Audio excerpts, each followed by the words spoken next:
بسم اللہ الرحمن الرحیم نحمدہ ونصلی علی رسولہ الکریم اما بعد۔ محترم دوستو بزرگو، آج رمضان المبارک کی 10 تاریخ ہے اور ہمارا جو سبق چل رہا تھا وہ سورہ فاتحہ چل رہی ہے۔ اب تک اس کی 4 آیتیں ہوئی ہیں اور اس کو واپس سے ایک مرتبہ ہم دیکھ لیتے ہیں کہ الحمدللہ رب العالمین، تمام تعریفیں اللہ کے لیے ہے جو تمام جہانوں کا پروردگار ہے۔ الرحمن الرحیم، جو سب پر مہربان اور بہت مہربان ہے۔ مالک یوم الدین، جو روز جزا اور روز حساب کا مالک ہے۔ ایاک نعبد و ایاک نستعین، اے اللہ ہم تیری ہی عبادت کرتے ہیں اور تجھ ہی سے مدد چاہتے ہیں اور تجھ سے ہی مدد مانگتے ہیں۔ یہ 4 آیتیں ہوئی ہیں۔ اب یہ 5ویں آیت ہے کہ اہدنا الصراط المستقیم، اے اللہ تو ہمیں سیدھے راستے کی ہدایت عطا فرما۔ اس کو بھی یاد رکھنا چاہیے کہ کئی روز سے ہمارا سبق ہو رہا ہے، ایک آیت بھی یاد کریں گے تو یاد ہو جائے گا انشاءاللہ، تاکہ نماز میں جب پڑھے تو ذہن میں بھی رہے کہ ہم جب پڑھ رہے ہیں تو اس کا کیا مطلب ہے اور اس کا کیا مفہوم ہے۔ اہدنا الصراط المستقیم، اے اللہ تو ہمیں سیدھے راستے کی ہدایت عطا فرما۔ اللہ تبارک و تعالیٰ سے جو مدد مانگی جاتی ہے، یعنی ہم اللہ تبارک و تعالیٰ سے ہی مدد مانگتے ہیں اور وہ تمام چیزوں میں مانگی جاتی ہے، لیکن ہماری سب سے بڑی ضرورت جو ہے وہ صراط مستقیم ہے اور اسی کو یہاں مانگنا سکھایا بھی گیا ہے۔ اہدنا الصراط المستقیم، ہمیں سیدھے راستے کی ہدایت فرما۔ محترم دوستو بزرگو، عربی زبان کے اندر لفظ ہدایت 2 معنی کے لیے اور 2 مطلب کے لیے استعمال ہوتا ہے۔ جب ہدایت مانگی جاتی ہے تو اس کا مطلب بھی سمجھنا ضروری ہے۔ یہاں لفظ ہدایت عربی زبان کے اندر 2 معنی اور 2 مطلب کے لیے استعمال ہوتا ہے۔ سب سے پہلا جو مطلب ہے اس کو یوں کہیں گے اراءۃ الطریق، اور نمبر 2 ہے وہ ایصال الی المطلوب۔ تو میں آپ کو سمجھاتا ہوں۔ سب سے پہلا جو ہے اراءۃ الطریق، اس کا مطلب یہ ہے کہ صرف راستہ بتا دیا جاوے، یعنی اس کو مثال سے سمجھتے ہیں کہ اگر ایک آدمی کوئی آپ سے پوچھے کہ مجھے اسٹیشن جانا ہے، یعنی اسٹیشن تک میری رہنمائی کرو، تو ایک طریقہ تو یہ ہے کہ آپ بیٹھے بیٹھے اس سے یوں کہیں کہ مسجد سے نکل کر بائیں طرف چلو، پھر راستہ آئے گا تو دائیں طرف مڑ جانا، پھر ایک کشادہ راستہ آئے گا وہاں سے آگے بڑھنا، راستے کے اندر ایک پل آئے گا، اس پل کو پار کر لینا، اس طرح فلاں راستہ یہاں تک کہ آپ نے اس کو اسٹیشن تک کی ساری تفصیل اس کو زبانی بتلا دی۔ اس کو کہیں گے اراءۃ الطریق۔ خالص رہنمائی کرنا، اس کو کہیں گے اراءۃ الطریق۔ تو یہ بھی ایک ہدایت کا مطلب ہے اور یہ بھی ہدایت کا ایک معنی ہے۔ دوسرا جو معنی ہے اور جو یہاں مطلوب بھی ہے وہ ہے ایصال الی المطلوب، یعنی آپ سے کوئی پوچھے کہ اسٹیشن تک میری رہنمائی کرو، اسٹیشن کہاں ہے وہ مجھے بتاؤ کیونکہ میں اس سے ناواقف ہوں، تو آپ اس طرح کہیں کہ چلو آ جاؤ۔ آپ نے اس کو اپنی بائک کے پیچھے یا اپنی کار کے پیچھے سوار کر لیا اور اس کو بٹھا لیا، اسٹیشن پہنچ کر اتار دیا، پھر یا ہاتھ پکڑ کر اس کو لے گئے اور کہا کہ یہ اسٹیشن ہے، تو اس کو کہیں گے ایصال الی المطلوب۔ تو ہدایت کے یہ 2 شکلیں ہیں کہ ایک قراءت الطریق کے صرف رہنمائی کر دینا، اور یہ کہ ہے کہ ایصال الی المطلوب کہ جہاں اس کو پہنچنا ہے وہاں خود چھوڑنے کے لیے جانا۔ تو محترم دوستو بزرگوں، یہاں جو ہماری بات چل رہی ہے وہ صراط مستقیم سے ہدایت مانگی جا رہی ہے، اور وہ دوسری قسم ہے کہ ایصال الی المطلوب کہ اے اللہ ہم کو صراط مستقیم پر پہنچا دے۔ جو تفصیلات بتلائی جاتی ہے وہ تو پورا قرآن ہے، اور آپ جب قرآن کریم پڑھیں گے تو قرآن کریم میں اللہ تبارک و تعالیٰ نے صراط مستقیم کی تفصیلات بتلائی ہے۔ نبی کریم صلی اللہ علیہ وسلم نے اپنی تعلیمات کے ذریعے سیدھا راستہ کون سا ہے یہ بھی بیان کیا ہے، اور قرآن کریم میں سب کچھ بتلایا گیا ہے۔ تو ہدایت کا طریقہ یہاں مراد نہیں ہے، بلکہ یہاں جو مراد ہے وہ اہدنا الصراط المستقیم، اے اللہ تو ہمیں سیدھے راستے پر لا کر کھڑا کر دے، یعنی ہماری انگلی پکڑ کر وہاں پہنچا دے۔ تو گویا یہاں پر ہدایت کا دوسرا مطلب کہ ایصال الی المطلوب یہ مراد ہے۔ یہ ہدایت اللہ تبارک و تعالیٰ سے مانگی جا رہی ہے، اس لیے کہ یہ تفصیلات تو سب کو بتلائی گئی ہے، چاہے مومن ہو، چاہے کافر ہو، منافق ہو، ایمان لایا ہو یا ایمان نہ لایا ہو۔ یہاں جو صراط مستقیم مانگا گیا ہے وہ یہی ہے کہ اے اللہ بس تو ہم کو صراط مستقیم پر لا کر کھڑا کر دے۔ اور دیکھیے کہ صراط مستقیم میں کوئی تفصیل نہیں کی گئی، سیدھا راستہ کہاں کا، کس کا سیدھا راستہ مطلق رکھا گیا ہے۔ عربی زبان میں جب مفعول کو مطلق رکھا جاتا ہے تو سب مراد ہوتے ہیں، یعنی ہر چیز کا سیدھا راستہ۔ اے اللہ دنیا اور آخرت کے تمام امور میں، تمام کام میں ہمیں سیدھے راستے پر لا کر کھڑا کر دے۔ محترم دوستو بزرگوں،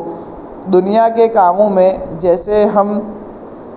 پیشہ وغیرہ کرتے ہیں، زراعت کرتے ہیں، تو زراعت کے سیدھے راستے کی رہنمائی ہمیں عطا فرما، ہم اس پر لا کر کھڑا کر دے، ہم اس کو بآسانی اپنا لے اور مقصود تک پہنچ جاوے۔ مثال کے طور پر اے اللہ ہم بیمار ہیں، علاج کرانا چاہتے ہیں، تو اے اللہ علاج کے سلسلے میں جو صراط مستقیم ہے اس کی طرف تو ہماری رہنمائی فرما۔ اسی طرح اے اللہ میں بڑی دشواریاں کے اندر اور میں بڑی پریشانیاں کے اندر اور میں بڑی دشواریوں میں بڑی یوں سمجھو کہ اس طرح یوں بھی کہہ سکتے ہیں کہ اے اللہ میں اس سلسلے میں بڑی دشواریاں کے اندر ہوں۔ بہت سی مرتبہ مشورہ دینے والوں نے مشورے کے نتیجے میں آدمی الجھ جاتا ہے اور الجھن کے اندر پڑ جاتا ہے کہ اے اللہ ہم علاج کی کون سی شکل اختیار کریں، تو اللہ تبارک و تعالیٰ نے ہمیں دعا سکھائی ہے کہ اہدنا الصراط المستقیم، یہ دعا مانگو، اور اس دعا کے بعد اللہ تبارک و تعالیٰ کی طرف سے آپ کے دل میں جو بھی ڈالا جائے اس کے مطابق آپ کو علاج کا طریقہ اپنانا ہے۔ الحاصل ہر چیز میں اللہ سے صراط مستقیم مانگنا ہے، چاہے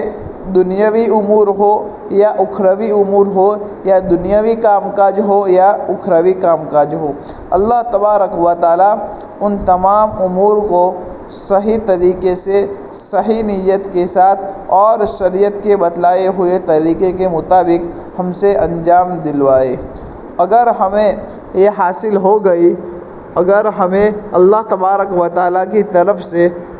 صراط مستقیم مل گیا تو ہمارا کام بن گیا۔ بظاہر یہ چھوٹا سا ایک جملہ ہے کہ اہدنا الصراط المستقیم، اس میں 3 کلمے ہیں، نمبر 1 اہدنا، نمبر 2 الصراط، نمبر 3 المستقیم، لیکن سب کچھ اس میں آ گیا ہے۔ اس لیے لوگوں نے کہا ہے کہ پورے قرآن کا جو خلاصہ ہے وہ سورہ فاتحہ ہے، اور سورہ فاتحہ کا جو خلاصہ ہے وہ اہدنا الصراط المستقیم ہے، یعنی پہلی 3 آیتوں میں اللہ تبارک و تعالیٰ کی حمد و ثنا بیان کی۔ پھر ہم نے اللہ ہی کی بندگی کا اقرار بھی کیا، اللہ سے مدد مانگنے کا اقرار کیا، اور اب ہم اللہ سے یہ سوال کر رہے ہیں کہ اہدنا الصراط المستقیم، اے اللہ ہر چیز میں یعنی دنیا اور آخرت میں سیدھا راستہ ہمیں بتلا دے اور اسی کے مطابق ہم سے عمل کروا لے۔ گویا تو ہم کو وہاں لا کر کھڑا کر دے۔ قرآن و حدیث میں اس کی تفصیلات ہے، لیکن اس دعا کے ذریعے ہم جو مانگ رہے ہیں وہ یہی مانگ رہے ہیں کہ اے اللہ ہمیں تو اس سلسلے میں سیدھے راستے پر لا کر کھڑا کر دے، ہمیں کوئی زحمت نہ ہو، کسی قسم کی گمراہی میں مبتلا ہونے کی نوبت نہ آوے۔ اس انداز سے صراط مستقیم کا سوال کیا جا رہا ہے، جیسا کہ ابھی بتلایا گیا کہ ہدایت میں یہ سب آ جاتا ہے۔ ہم آخرت کے اعتبار سے اللہ تبارک و تعالیٰ پر ایمان لائے، نبی کریم صلی اللہ علیہ وسلم پر ایمان لائے، فرائض اور واجبات کی ادائیگی کا اہتمام کرے، جائز اور ناجائز کے مطابق اپنی زندگی کو سنوارے، اپنی زندگی کو ہموار کرے، اپنی زندگی کو استوار کرے۔ یہ سب کر لیں گے تو انشاءاللہ ہمارا کام بن جائے گا۔ محترم دوستو بزرگوں، خود نبی کریم صلی اللہ علیہ وسلم نے یہی صراط مستقیم کی ہدایت سے خاص طور پر دعائیں مانگی ہے۔ چنانچہ حدیث شریف کے اندر ایک دعا ہے کہ اللہم ان قلوبنا و نواسینا و جوارحنا بیدک لم تملکنا منہا شیئا فاذا فعلت ذلک بنا فکن انت ولینا واہدنا الی سواء السبیل، کہ اے اللہ بے شک ہمارے دل، ہماری پیشانیاں اور ہمارے اعضاء کے اندر سب کچھ آ گیا کہ ہماری آنکھیں، ہمارے کان، ہماری زبان، ہمارے ہاتھ، ہمارے پاؤں، ہماری ہر چیز تیرے قبضۂ قدرت میں ہے۔ لم تملکنا منہا شیئا، تو نے ہمیں ان میں سے کسی بھی چیز کا مالک نہیں بنایا، کوئی اختیار تو نے ہم کو نہیں دیا۔ جب تیرا یہ معاملہ ہمارے ساتھ ہے تو ہمارا ولی بن جا اور تو ہمارا کارساز بن جا اور تو ہم کو سیدھے راستے کی ہدایت عطا فرما اور ہم کو سیدھے راستے پر لا کر کھڑا کر دے۔ تفصیلات تو قرآن و حدیث میں بھی ہے، لیکن صرف ان تفصیلات کو سننے سے کام نہیں بنتا۔ جب تک اللہ تبارک و تعالی ہمیں وہاں لا کر کھڑا نہ کر دے، اس لیے اللہ تبارک و تعالیٰ سے صراط مستقیم کو مانگا گیا ہے۔ محترم دوستو بزرگوں، اور اس کا طریقہ یہی ہے کہ اللہ تبارک و تعالیٰ سے دعا کا اہتمام کیا جاوے، اور آدمی اس دعا سے پہلے دو چیزوں کا اہتمام ضرور کر لے۔ نمبر 1، عزم مصمم ہونا چاہیے، پکا ارادہ ہونا چاہیے۔ کسی کام کو کر گزرنے کا دل کے اندر پکا ارادہ اور عزم اور حوصلہ ہونا چاہیے، اسی کو بولتے ہیں کہ عزم مصمم ہونا چاہیے۔ نمبر 2، اپنی قدرت میں جتنا ہے اتنا کر لے، اپنی قدرت میں، اپنی ہمت میں، اپنی سکت میں، اپنے قبضے میں جتنا ہے گویا اس کو اپنی طرف سے ہم کر لے، باقی اللہ کے حوالے چھوڑ لے۔ پھر اللہ تبارک و تعالیٰ سے مانگے تو اللہ تبارک و تعالیٰ ضرور کامیابی عطا فرمائیں گے۔ مثال کے طور پر ایک آدمی تجارت کرنا چاہتا ہے تو اس کے سلسلے میں شریعت کے بتائے ہوئے طریقے کے مطابق کہ وہ چاہتا ہے کہ مجھے اس طرح تاجر بننا ہے اور مجھے اس طرح خرید و فروخت کرنی ہے جو شریعت نے بتلائی ہے، اور اس نے اس چیز کا اپنے دل کے اندر پکا ارادہ کر لیا، پکا عزم مصمم کر لیا، اور کیسے ہی حالات کیوں نہ پیش آوے، کیسے ہی رکاوٹیں کیوں نہ پیش آوے، اور کیسے ہی مشکلات کا مجھے کیوں سامنا نہ کرنا پڑے، لیکن اسی طریقے کے مطابق میں اپنی خرید و فروخت کروں گا، میں اپنی اسی لائن سے بیع و شراء کروں گا، یہ اس نے عزم مصمم کر لیا ہے، اور اپنی طاقت کے مطابق اس پر عمل کرنا کرنا بھی اس نے شروع کر دیا، اور اس میں جو رکاوٹیں آئے ان رکاوٹوں کے سلسلے میں اللہ تبارک و تعالیٰ سے دعا کرے کہ اے اللہ ہماری رہنمائی فرما، ہمیں وہاں تک پہنچا دے۔ کہیں گناہ میں پھنسنے کا، گناہ میں مبتلا ہونے کا اندیشہ ہو تو اس وقت بھی ہمیں یہ عزم کر لینا چاہیے کہ کچھ بھی ہو جاوے، کیسے ہی صورت کیوں نہ پیدا ہو جاوے، ہم اس گناہ کا ارتکاب نہیں کریں گے، اور ساتھ ہی ساتھ اس گناہ سے بچنے کے لیے ہمارے مقدر کے اندر اور ہمارے سقط کے اندر جتنا ہو، ہمارے بس میں جتنا ہو، وہ ہم کو کر گزرنا چاہیے۔ پھر اللہ تبارک و تعالیٰ سے دعا مانگے تو اللہ تبارک و تعالیٰ راستہ کھول دیتے ہیں۔ اسی کے متعلق بھائیو دوستو بزرگوں، حضرت یوسف علیہ السلام کا قصہ جو بہت مشہور ہے، جس کو اللہ تبارک و تعالیٰ نے قرآن کے اندر بھی بیان کیا ہے، اور قرآن کریم میں جتنے بھی واقعات بیان کیے گئے ہیں وہ کوئی قصے کہانی نہیں ہے، بلکہ اس سے سبق دینا مقصود ہوتا ہے کہ حضرت یوسف علیہ السلام سے زلیخا نے جو مطالبہ کیا، اب زلیخا کون ہے؟ تو وہ زلیخا جو ہے وہ حضرت یوسف علیہ السلام کے آقا کی اور بادشاہ کی بیوی ہے، اور ان کی خواہش پوری کرنے کا مطالبہ کیا، اور ساتھ ہی ساتھ میں اس کے لیے سارے اسباب بھی اس نے مہیا کر دیے، دروازے بھی بند کر دیے، دروازوں پر تالے بھی لگائے، اور پھر خالی کہنا نہیں بلکہ باقاعدہ عملی طور پر حضرت یوسف علیہ السلام کو اپنی طرف کھینچنے کے لیے بھی اس نے کوشش کی۔ حضرت یوسف علیہ السلام کا دامن بھی اس نے پکڑا، اور اس موقع پر حضرت یوسف علیہ السلام اگر یہ سوچتے اور یہ خیال کرتے کہ اب تو میں بالکل بے بس ہو گیا ہوں، اب تو میرے لیے اس چیز کے علاوہ کوئی اور چارہ کار نہیں ہے کہ میں ان کی بات پر عمل کر لوں،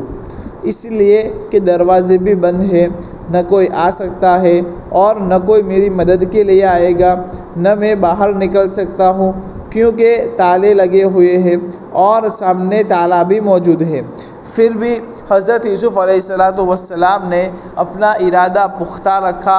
اور دل کے اندر یہ ارادہ باقی رکھا کہ مجھے اس گناہ پر عمل نہیں کرنا ہے، اس گناہ کا ارتکاب نہیں کرنا ہے، اور پختہ ارادہ کر لیا کہ اس گناہ سے مجھے اپنے آپ کو بچانا ہے، اور اس عزم کے ساتھ پھر اپنی طاقت میں اور پھر اس عزم کے ساتھ اور اس حوصلے کے ساتھ، اس ارادے کے ساتھ اپنی طاقت میں اور اپنی سقط میں جتنا تھا اس کے ہاتھ سے اپنے آپ کو چھڑا کر دروازے کی طرف بھاگے، حالانکہ دروازے پر تالے لگے ہوئے ہیں اور دروازہ بند ہے۔ دوسرا آدمی یوں سوچ سکتا ہے کہ بھاگ کر بھی کہاں جائے گا، لیکن وہاں جا کر بھی جو کام جو تیرے بس میں تھا اتنا تو کیا، لیکن حضرت یوسف علیہ السلام نے اپنے ہتھیار نہیں ڈالے، دروازہ تک بھاگنے کا تو وہ ان کے ہاتھ میں تھا تو وہاں تک تو بھاگا، اور جب بھاگنا شروع کیا تو تالے خود بخود کھلتے گئے اور دروازہ بھی خود بخود کھلتا گیا، اور جب نتیجہ یہ ہوا کہ جہاں دروازے کے پاس پہنچے خود ہی تالا بھی ٹوٹا اور وہاں کا دروازہ بھی کھلا، اور جب باہر دیکھا تو اس کے آقا اور اس کے بادشاہ وہاں موجود تھا۔ بہرحال کہنے کا حاصل اور کہنے کا مطلب یہی ہے کہ آدمی اللہ تبارک و تعالیٰ کے حکم پر عمل کرنے کا جب مکمل ارادہ کر لیتا ہے، عزم مصمم کر لیتا ہے، اور اس کے ساتھ ساتھ اپنی طاقت پر جو عمل کرنا چاہیے اور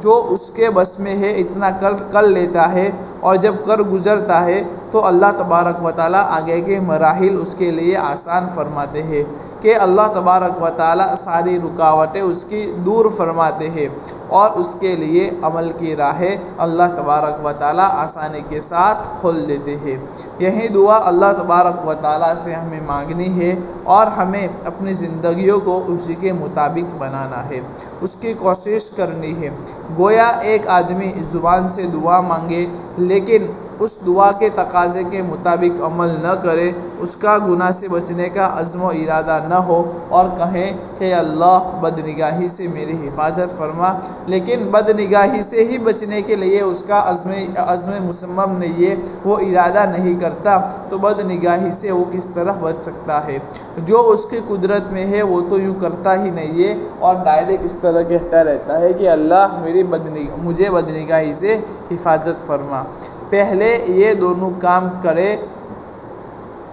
اس کے بغیر اللہ تبارک و تعالیٰ سے دعا ہو ہی نہیں سکتی، اس کے بغیر اللہ تبارک و تعالیٰ کی مدد ہو ہی نہیں سکتی۔ سیدھی بات ہے کہ ہم یہ چاہتے ہیں کہ ہمیں اس کے مطابق ہی کرنا ہے، تو اس کے لیے دو کام جب کریں گے اور پھر دعا مانگیں گے تو انشاءاللہ حقیقی معنی میں اللہ تبارک و تعالیٰ کی طلب ہوگی، تو اللہ تبارک و تعالیٰ ضرور ہماری دعا کریں گے، اور جو ہمارے بس میں ہے اتنا سو ہمیں کر لینا چاہیے۔ اس کے لیے اہتمام ہو، خالص زبان پر یہ ہو کہ اہدنا الصراط المستقیم، یہ تو یوں سمجھے کہ ایک چھوٹا سا ایک جھوٹا مطالبہ ہے، طلب صحیح نہیں ہے، اور صحیح طلب تو اسی وقت کہلائیں گے جب پہلے ہماری طرف سے یہ دو کام عمل میں آ جاوے، اور پھر تیسرا کام ہماری طرف سے دعا کے ذریعے اللہ تبارک و تعالیٰ سے جو مطالبہ کیا گیا ہے تو اللہ تبارک و تعالیٰ اس مطالبے کو ضرور پورا فرمائیں گے، ورنہ ہم تو دل سے نہیں چاہتے، ہم نے اس کے لیے عزم مصمم نہیں کیا، اور جو اپنی طرف سے جو کوشش کر سکتے ہیں وہ کوشش بھی نہیں کی، اور پھر ہم یہ امید رکھے اور اللہ تبارک و تعالیٰ سے امید لگائے ہوئے بیٹھے کہ اللہ تعالیٰ ہم سے یہ کام کروا دے، تو اللہ تبارک و تعالیٰ خود قرآن کے اندر فرماتے ہیں انلزمکموہا وانتم لہا کارہون، کہ کیا ہم زبردستی تمہارے سر پر تھوپ ڈالیں گے جبکہ تم دل سے اس کو چاہتے ہی نہیں ہو؟ تو دل سے آدمی چاہے اس کے لیے عزم مصمم کرے، عمل اقدام بھی جتنا اس کی طاقت میں ہے، بس جو اس کے بس میں ہے وہ کر گزرے، اس کے بعد جب اللہ تبارک و تعالیٰ سے دعا کرے گا تو اللہ تبارک و تعالیٰ اس کے لیے راہیں کھول دے گا۔ اور اہدنا الصراط المستقیم کہ روزانہ ہم ہر نماز میں اور نماز کی ہر رکعت میں گویا ہم کو یہ دعا سکھلائی گئی ہے کہ جب یہ پڑھے تو پڑھتے ہوئے ہمیں اس کا احساس ہونا چاہیے کہ جو لوگ اس کے معانی کو جانتے ہیں وہ بھی اس کے اوپر سے غفلت کے ساتھ گزر جاتے ہیں اور اس کی طرف سے بے اعتنائی کے ساتھ گزر جاتے ہیں۔ کیا مانگا؟ ایسا معلوم ہوتا ہے کہ جیسے ٹیپ ریکارڈ کا ایک بٹن ہے اور وہ دبا دیا اور ٹیپ چل رہی ہے، گویا ہماری نماز کا بھی ایسا ہی حال ہو گیا ہے۔ ہر جملہ جب ہماری زبان سے نکلے تو یہ دعا دل کی گہرائی سے ہماری زبان پر آنی چاہیے، اور پھر دیکھو اللہ تبارک و تعالیٰ اس کے کیسے اثرات زندگی پر مرتب فرماتے ہیں، اللہ تعالیٰ کیسے ہم کو نوازتے ہیں، ہر رکاوٹ کو انشاءاللہ اللہ تبارک و تعالیٰ دور فرمائیں گے، ہر پریشانی کو اللہ تبارک و تعالیٰ ختم کر دیں گے، اور ہر مشکل کو اللہ تبارک و تعالیٰ آسان فرما دیں گے۔ لیکن بس بات وہی ہے کہ اللہ تبارک و تعالیٰ سے دل کی گہرائی سے اس کی طلب ہو، اور اس طلب سے پہلے جو دو شرطیں بیان کی، نمبر 1 عزم مصمم پکا ارادہ ہونا چاہیے، اور نمبر 2 اپنی قدرت کے مطابق اس پر عمل کرنی چاہیے کہ اپنی سکت کے اندر جو ہے، اپنے بس کے اندر جو ہے وہ اتنا کر گزرے، اس کے بعد فوضت امری الی اللہ، اس کے بعد اللہ تبارک و تعالیٰ کو معاملہ سپرد کر دے۔ یہ دو شرطیں پوری ہونی چاہیے۔ اللہ تبارک و تعالیٰ ہم سب کو اس کی توفیق اور سعادت عطا فرمائے، آمین۔ یا وآخر دعوانا الحمدللہ رب العالمین۔